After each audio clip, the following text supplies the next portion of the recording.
BA second year political science के students, second paper Indian political system की unit second में हमने पिछले लेक्चर में शुरू किया था 1919 का अधिनियम, उसके लक्षण हमने देखे थे।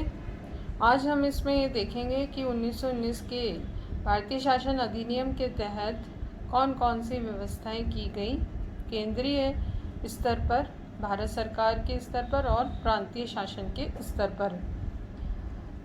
इसमें अगर हम केंद्र में देखें सर्वप्रथम, तो केंद्र में अनुत्तरदायी शासन की व्यवस्था पूर्ववत ही बनी रही, उसमें कोई भी खास परिवर्तन नहीं किया गया था और इसके द्वारा मूलभूत जो परिवर्तन था वो भी कोई खास नहीं हुआ। केंद्र में पहले के समान अनुत्तरदायी शासन बना रहा। गवर्नर जनरल को पहले के समान ही स्वेच्छाचारी शासक की स्थिति प्राप्त रही। कार्यकारिणी परिषद के गठन में ज़रूर कुछ परिवर्तन हुआ और इसमें भारतीयों को प्रतिनिधित्व दिया गया। केंद्रीय व्यवस्थापिका का विस्तार भी किया गया, उसे अधिक प्रतिनिध्यात्मक बनाया गया और शासन पर प्रभाव डालने के उसे अवसर दिए गए। केंद्र में एक सदनात्मक व्यवस्थापिका की जगह द्विसदनात्मक व्यवस्थापिका की स्थापना की गई। तो इस प्रकार दो सदन थे, एक तो राज्य परिषद और दूसरा विधानसभा। तो इस अधिनियम के द्वारा जो केंद्र में परिवर्तन है वो बहुत ज़्यादा नहीं हुए, लेकिन दूसरा अगर हम प्रांतीय स्तर पर बात करें तो इस स्तर पर काफ़ी परिवर्तन इस अधिनियम के द्वारा किए गए थे और कई सुधार इसके द्वारा किए गए। प्रांतीय स्तर पर 1919 के अधिनियम के द्वारा कई परिवर्तन करते हुए आंशिक उत्तरदायी शासन की स्थापना यहाँ पर की गई और द्वैध शासन प्रणाली को अपनाया गया। इस अधिनियम के द्वारा प्रशासन के विषयों और के आय के मदों को केंद्र और प्रांतीय वर्गों में बांटा गया था और केंद्रीय विषय जिसमें रक्षा, विदेश और देशी राज्यों से संबंध, रेल, सैन्य महत्व के साधन और संचार के साधन, डाक तार, मुद्रा टंकन, सार्वजनिक ऋण, सार्वजनिक राजस्व की मदें, दीवानी फौजदारी कानून पद्धति, चर्च, इनसे संबंधित जो विषय थे वो केंद्र को दिए गए और जो प्रांतीय विषय थे वो स्थानीय स्वशासन, शिक्षा, चिकित्सा, सार्वजनिक स्वास्थ्य, सार्वजनिक निर्माण, कृषि, उद्योग धंधे इत्यादि कई विषय जो थे वो प्रांतीय स्तर पर निर्धारित किए गए थे। इसमें जो अवशिष्ट शक्तियाँ थीं, बची हुई शक्तियाँ, वो सब परिषद गवर्नर जनरल के हाथ में रखी गई थी। इस प्रकार इस अधिनियम के द्वारा प्रांतीय विषयों के प्रशासन के संबंध में द्वैध शासन की स्थापना की गई थी और इसके द्वारा ये निर्धारित किया गया था कि भारतीय जनता चूँकि अभी पूर्ण अनुभव प्राप्त नहीं कर पाई है और इस कारण जो निर्वाचित व्यवस्थापिका सभा है उसके सभी विषयों के संबंध में वो अपना उत्तरदायित्व नहीं निभा सकती, तो द्वैध शासन के रूप में प्रांतीय जनता को कुछ ही विषयों के संबंध में उत्तरदायित्व प्रदान किया गया। इस व्यवस्था के अंतर्गत प्रांतीय विषयों का विभाजन दो श्रेणियों में किया गया था, एक तो रक्षित विषय और दूसरा हस्तांतरित विषय। रक्षित जो विषय थे उसके आधार पर विभिन्न विषयों का प्रशासन पहले की तरह सम्राट के द्वारा होगा और उसके द्वारा नियुक्त हुए शासकीय सलाहकारी सदस्यों के अधीन इसको रखा जाएगा। हस्तांतरित जो विषय हैं उसमें लोकप्रिय मंत्रियों के अधीन इनको रखा गया था। न्याय, पुलिस, जेल, भूमि, राजस्व कर, कृषि संबंधी ऋण, अकाल पीड़ित सहायता, व्यवसायिक कारखाने, श्रमिक विवाद, जल, जंगल, सिंचाई, नहर, जल विद्युत शक्ति, ये रक्षित विषय थे। और सार्वजनिक जो स्वास्थ्य है, सफाई है, स्थानीय स्वयं संस्थाएं, शिक्षा, कृषि, सहकारी समिति, आबकारी विभाग, औद्योगिक विकास, चिकित्सा जैसे विषयों को हस्तांतरित विषयों के अंतर्गत रखा गया था। इस तरह से दो भागों में विषयों को बांटते हुए प्रांतों में द्वैध शासन की स्थापना की गई थी।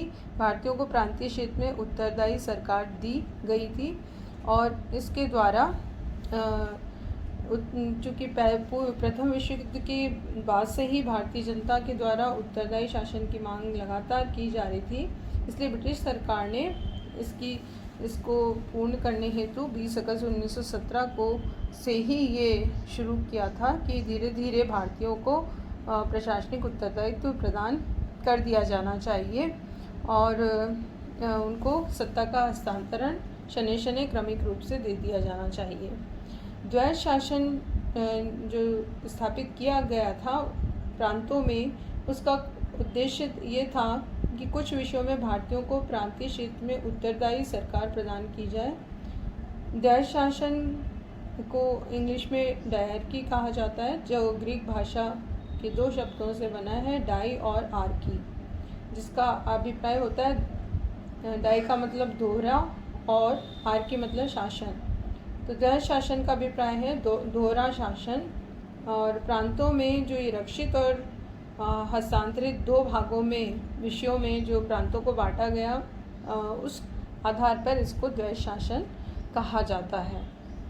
इस अधिनियम के द्वारा प्रांतीय क्षेत्र में द्वैध शासन की स्थापना की गई।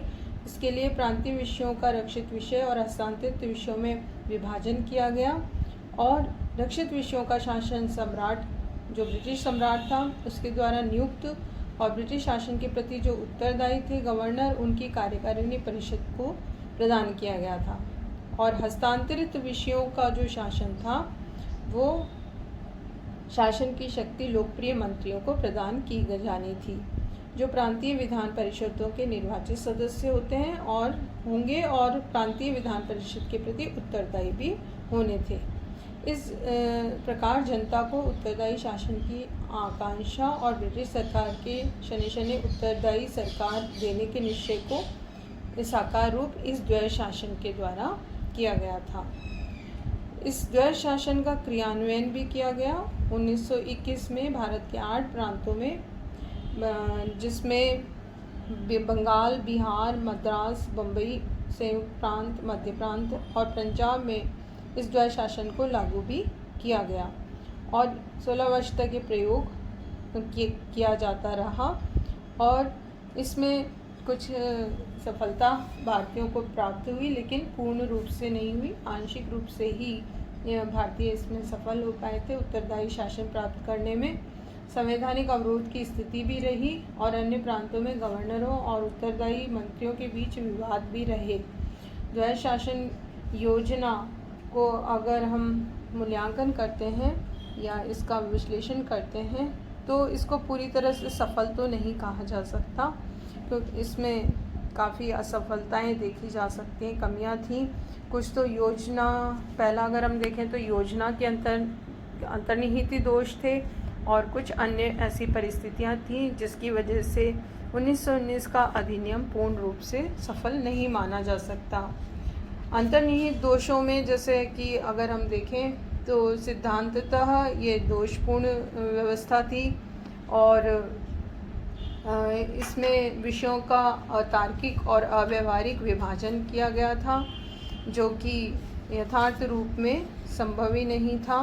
और तीसरा, गवर्नर की जो कि राज्य प्रांतों का प्रमुख होता था, ब्रिटिश होता था, उसकी स्वेच्छाचारी शक्तियों में कहीं कोई कमी नहीं की गई। उसकी स्वेच्छाचारी शक्तियाँ बरकरार रहीं और इसमें हस्तांतरित क्षेत्र के लिए पृथक वित्त व्यवस्था नहीं थी, जिससे व्यय संबंधी समस्याएं थीं। मंत्रियों का सेवाओं पर नियंत्रण नहीं रखा गया। सामूहिक उत्तरदायित्व के सिद्धांत का इसमें अभाव रहा और विधान परिषदों का दोषपूर्ण संगठन था। तो जो योजना थी 1919 के अधिनियम की, उसमें अंतर्निहित दोष थे। दूसरा, कुछ अन्य परिस्थितियां थीं, जैसे द्वैध शासन का जन्म उचित समय पर नहीं हुआ, इससे सही समय पर लागू नहीं हुआ था और परिस्थितियां इसके अनुकूल नहीं थी। उस समय आर्थिक दुर्दशा की स्थिति थी भारत में, वेस्टर्न पंचाट की स्थिति थी, उसको लागू किया गया था और इसकी सफलता पूर्ण रूप से संभव ही नहीं थी। कांग्रेस और मुस्लिम लीग के बीच में सहयोगात्मक स्थिति का अभाव था, असहयोग की स्थिति थी। नौकरशाही दृष्टिकोण बहुत अधिक व्याप्त था और ब्रिटिश सरकार का भी दृष्टिकोण परिवर्तित हो रहा था और इसकी वजह से ये कुछ ऐसी अन्य परिस्थितियाँ थी जिसकी वजह से यह अधिनियम सफल नहीं रह सका। इसमें दोष थे और ये कुल मिलाकर जो दोषपूर्ण स्थिति थी उसकी वजह से ये द्वैशासन जो प्रांतों में लागू हुआ वो भी असफल रहा। लेकिन इसकी विभिन्न आधारों पर उपयोगिता और महत्व देखा जा सकता है, क्योंकि इस अधिनियम के द्वारा पूर्व में तो ये स्थिति नहीं थी कि भारतीयों को मताधिकार व्यापक स्तर पर मिला हो, लेकिन इस अधिनियम ने भारतीयों को व्यापक आधार पर मताधिकार प्रदान किया और सार्वजनिक जीवन में भारतीयों की रुचि बढ़ी, चुनाव में भाग लेना, भागीदारी निभाना, वोट करना। इसके साथ ही इसकी उपयोगिता इसलिए भी है कि सार्वजनिक सेवाओं का भारतीयकरण हुआ और उसको प्रोत्साहन दिया गया। अंग्रेज अधिकारियों ने भारतीय मंत्रियों के अधीन कार्य करने के लिए वो तैयार नहीं थे, तो भारत से चले गए और ऐसी स्थिति में उनके स्थान पर भारतीयों को ही नियुक्त किया गया और इसके द्वारा सार्वजनिक सेवाओं में भारतीयों को अधिक से अधिक भागीदारी का मौका मिला। इसके द्वारा शासकीय अनुभव प्राप्त हुआ, क्योंकि भारतीय राजनीतिक आधार पर प्रशासनिक क्षेत्र में कार्य करने में अनभिज्ञ थे।